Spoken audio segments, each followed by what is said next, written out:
Love me some butternut squash, but they are so hard to peel, right?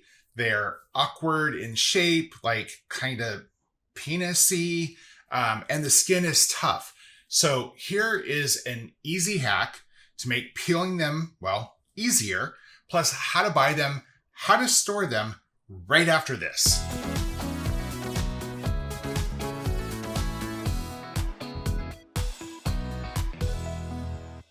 Butternut season runs from about October to February. You might have already bought your squash if you're watching a video on how to peel it, but that's okay. But either way, here's how to buy one, or to check if the one that you bought are good.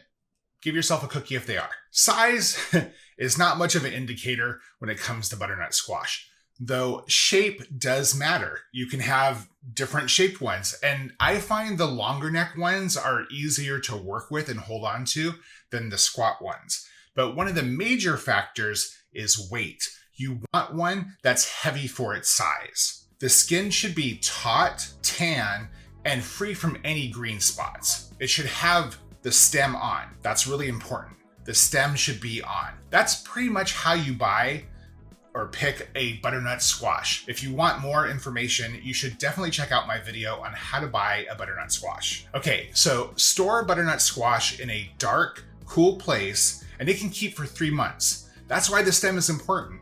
You want that stem on there, or you won't be able to store it for 3 months. Do not store it in the fridge. It's too cold for the squash, and it will spoil faster. Don't store them next to ethylene-producing foods, so that's stuff like apples or bananas.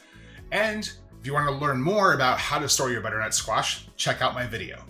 Okay, so now we're going to get to the peeling part. The reason that you're here in the first place, I just wanted to give you more information. So how to peel it? We're going to use the microwave method. Super easy. So you take the butternut squash, poke it a bunch with a fork or a knife, and then you're going to put it in the microwave for 3 minutes, and microwave it for 3 minutes. I know it might seem like a long time, but here's what's happening. It's super cool.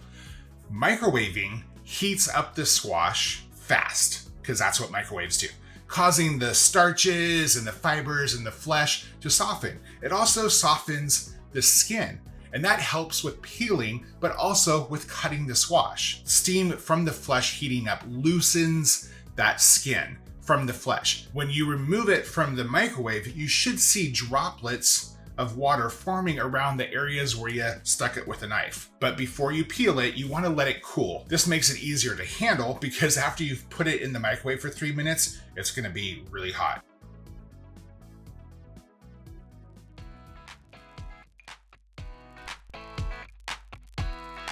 There you go. That's how you peel a butternut squash.